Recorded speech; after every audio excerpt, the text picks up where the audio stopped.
Yo tout le monde, c'est Montéphasme. Alors aujourd'hui, on se retrouve pour une nouvelle vidéo qui va parler de menthe.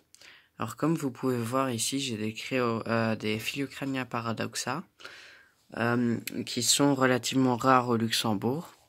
Et là, sur le coup, je les ai trouvés dans une bourse aux reptiles. Et évidemment, j'ai tout de suite vidé le stock, c'est-à-dire j'ai pris les deux dernières. Et comme vous pouvez le voir ici, je travaille aussi. Attendez. Je travaille actuellement sur un paludarium. Normalement, je vais vous expliquer tout en détail pour une prochaine vidéo. Alors là, vous voyez, les menthes, elles vont super bien. Et personnellement, pour l'instant, j'ai encore aucun problème. Alors, ouais, j'élève des drosophiles pour eux parce qu'ils sont encore un peu petits. C'est une espèce que je trouve personnellement très belle. Et en tout cas, après j'ai encore une bonne nouvelle pour les Phyllium philippinicum. Et celle-là, je vais vous la présenter tout de suite. Alors voilà, une femelle Phyllium philippinicum. On peut voir la deuxième ici au-dessus.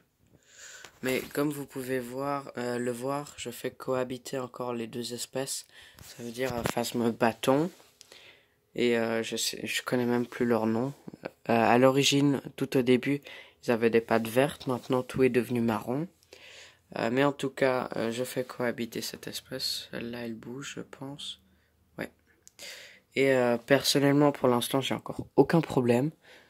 Bon, pour les feuilles, j'ai juste attendu avant, de faire cette vidéo pour pouvoir par après changer les feuilles. Comme ça, j'ai pas besoin de me soucier de la vision.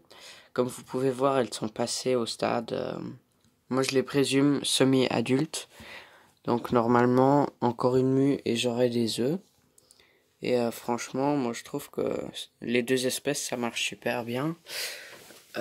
Côté Périphasma schueltei, voilà.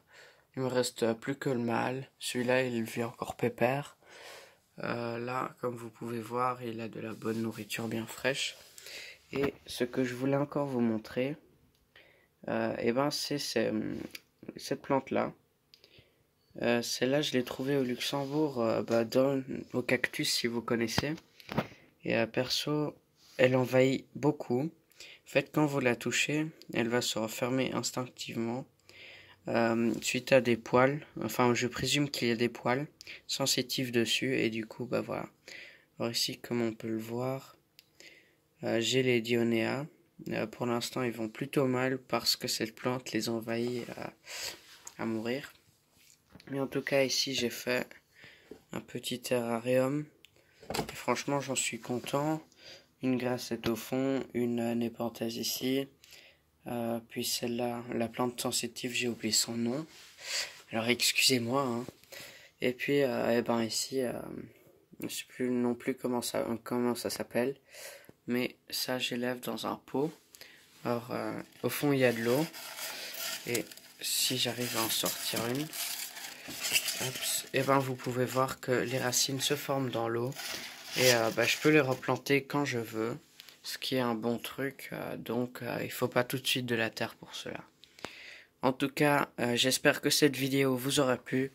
N'hésitez pas à vous abonner. Après, si vous voulez pas tout de suite mettre de like, je vous n'oblige pas de les mettre. Mais en tout cas, ce serait vraiment sympa. Et je vous dis à la prochaine.